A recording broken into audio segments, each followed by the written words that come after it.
Oh, what up guys? So today I'm going to show you how to make a wall hanging weave.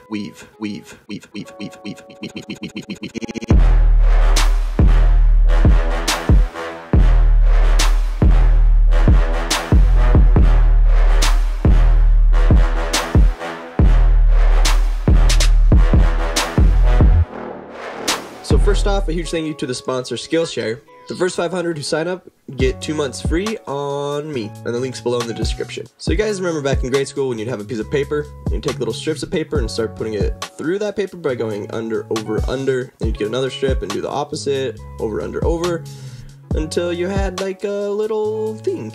That's weaving. And so I made a couple with thread, with yarn, and they turned out pretty good. I learned some stuff, what to do, what not to do. Didn't really like this one, but I made them all in this thing, which is called a loom. And the string that I use, that usually goes up and down, is called your warp string. And on this particular loom, I didn't really like how wide the warp string was, and then when I doubled up, it made it weird. So I thought I'd just make my own. And I'm gonna make my own loom with this framed embroidery piece that Daria made in 4 years. And I only got it for $2 from a thrift store. So first thing I did was I got the backing all taken off, and I took out the embroidery piece. And Daria put 4 years into this piece, so I'm going to try to repurpose it into a future project. So I want my weavings to be longer than they are wide, so I'm going to make sure that the loom is also longer than it is wide. To make the loom, I got a ruler and some nails and a little white pencil. The nails I'm using are 1/8 of an inch wide. To make the warp string even, I just mark out every 1/8 of an inch on the frame, and I'm going to put a nail on every other mark. I drew a line down the middle so I know where to drill holes for the nails to go into. If you don't drill the holes, because the nails are so big, when you put them in the wood is going to crack. But if you use smaller nails, you'll probably be okay. So I drilled holes on every other mark, began to hammer the nails, and I ran into another problem. Because the nails were so close together and the head of nails is a little bit bigger, they made it really hard, or would make it really hard, to get the warp string down in between the nails. To fix this, what you're going to want to do is hammer every other nail a little bit deeper than the one next to it. So I drilled every other hole a little bit deeper, broke a drill bit, and hammered them all in. Now to do the other side. This time, instead of marking every 1/8 of an inch and hammering every other one, I just did every 1/4 of an inch, and I'm going to be hammering on every single mark. I also took a nail and made a little divot on each mark that I wanted to nail it in. That way it would be easier to drill in the right place. I drilled every other hole a little bit deeper, and when I was hammering it, I started with all the deep nails first, and then went over the top with the tall ones. So next you're going to use the warp string. When I'm picking warp string, I usually like ones that don't have a lot of stretch. And if you do have a warp string that's stretchy, it's just going to make your weave kind of shrink when you pull it off the loom. I tested out making a weave with a stretchy warp string here, and to be honest, it didn't really shrink as much as I thought it would, and I actually liked how it turned out, so meh. So take the warp string that you decide on, and you're going to want to start on the same nail in, tie it off on that first nail. I did a little square knot, left over right, right over left, and then begin wrapping around the nails top to bottom. My loom's rotated sideways right here because I couldn't fit it in the whole shot otherwise. Anyways, when you get it to the width that you want, I wrap that end string around a couple nails, and then go back through all the warp strings and kind of tighten it up. When that's all done, I tie it off. And you're going to want your warp string tight enough that you can strum it, kind of like this, but not so tight that it's going to break. So we have the width figured out. Now we need to figure out how long we want the weave to be. I want my weave to end about right here, so that's 6 inches from the bottom. So I'm going to cut out a piece of cardstock that is 6 inches tall. To get this cardstock in between the warp strings, you're going to use something called a shed stick. You can use like a dowel or a paint stirrer. I'm gonna use this ruler. So weave your shed stick in between the warp strings, under, whatever. And when you lift up the ruler, it'll make it easy to fit in the cardstock. This will also help when putting the string in. The string or the yarn or whatever you put in between the warp string is called the weft. To start, I took like 5 lengths of the weft, and I'm going to wrap it around this shuttle. I'm not going to talk a lot about the shuttle because I actually don't like it, and I'm show you a way to do it without the shuttle. But anyways, weave the shed stick back in, opposite of what you did the cardstock, and you're going to push your shuttle through the warp string and leave a little tail. You're then going to want to make like a little hill or bubble with the weft. This will help you get enough slack so that your weave doesn't start hourglassing or getting pulled too tight. You're then going to take a weaving comb. Some people will use like a regular comb or a fork. You can use that to push down your weft and just beat it down. Just beat the devil out of it. As I say, that has to be the most fun part of the whole technique. You're then going to take that towel and you're going to weave it back through a couple strings in. I put a dowel in there to kind of save the spot of my shed stick, because next you're going to take the shed stick out and weave it in opposite of what you just had it. Then push your weft back through, make a little bubble, beat it down, pull your shed stick back out, and because I have the dowel there, it's going to make it easy to put the shed stick back in the opposite way, and you just keep on repeating that pattern until you run out of string. To end, you do kind of just like how you started, and take the tail and weave it back through a couple of strings in. And like I said, I don't really like using the shuttle. What I like using instead is a long ass needle, and I use it kind of just like a shed stick.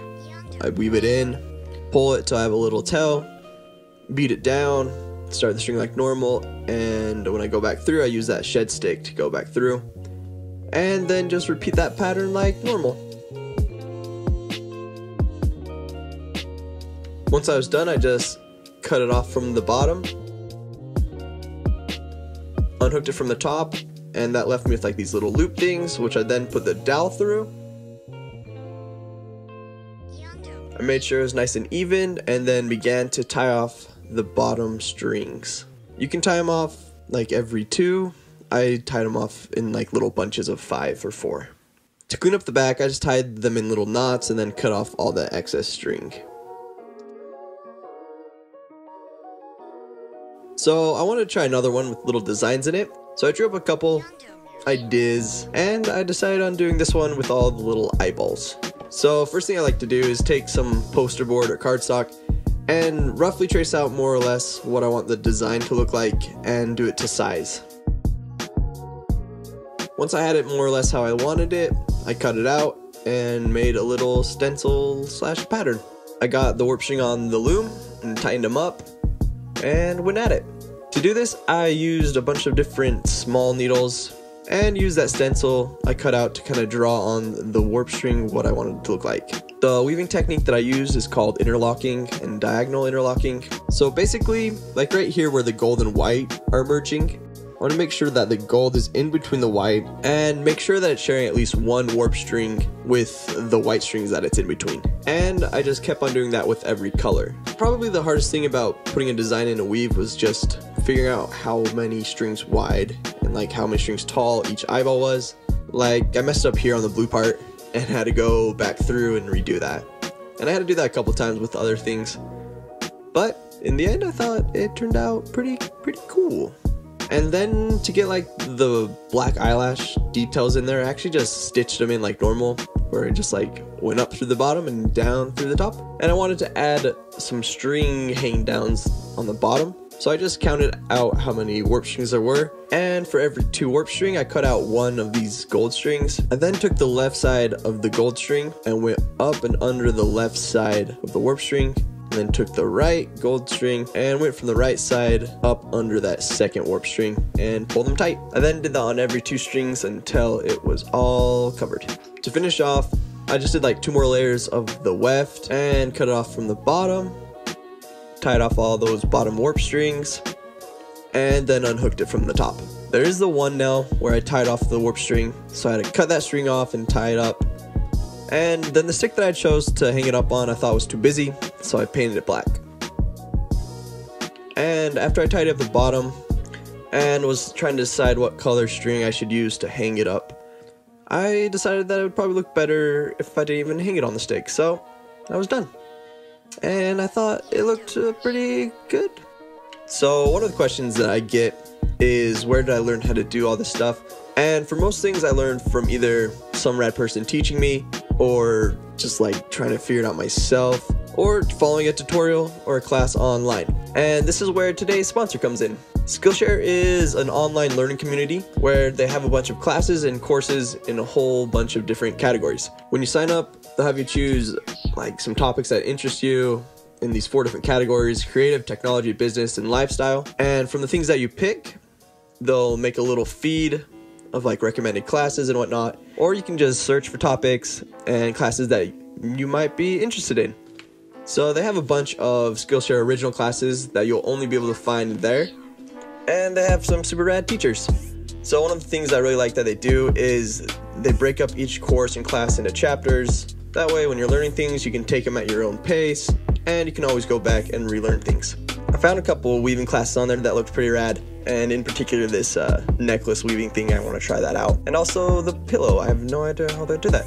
And so if you guys want to learn some of these things, take some of these classes, Skillshare is doing something super rad, and the first 500 who sign up are going to get 2 months free on me. So why not go ahead and sign up, try out those 2 months. If you don't like it, it's cool. If you do like it, one of the best things about Skillshare is, unlike most online courses and classes where you have to pay for each individual class, they offer all of their content, all of their videos, all of their classes, all of their teachers for just $10 a month. So it's kind of like the Netflix of learning classes and trades and stuff and cool things. So why not go try it out? Cool. All right, guys. Sorry this took me 1 bajillion years to get this video out. Hopefully soon.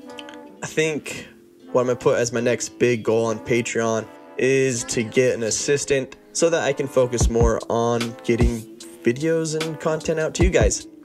So if you guys would like to see more content, help me out, want to just support me, give me love, you can go sign up on Patreon, get some goodies, and also help me do this more and more often. But yeah, cool.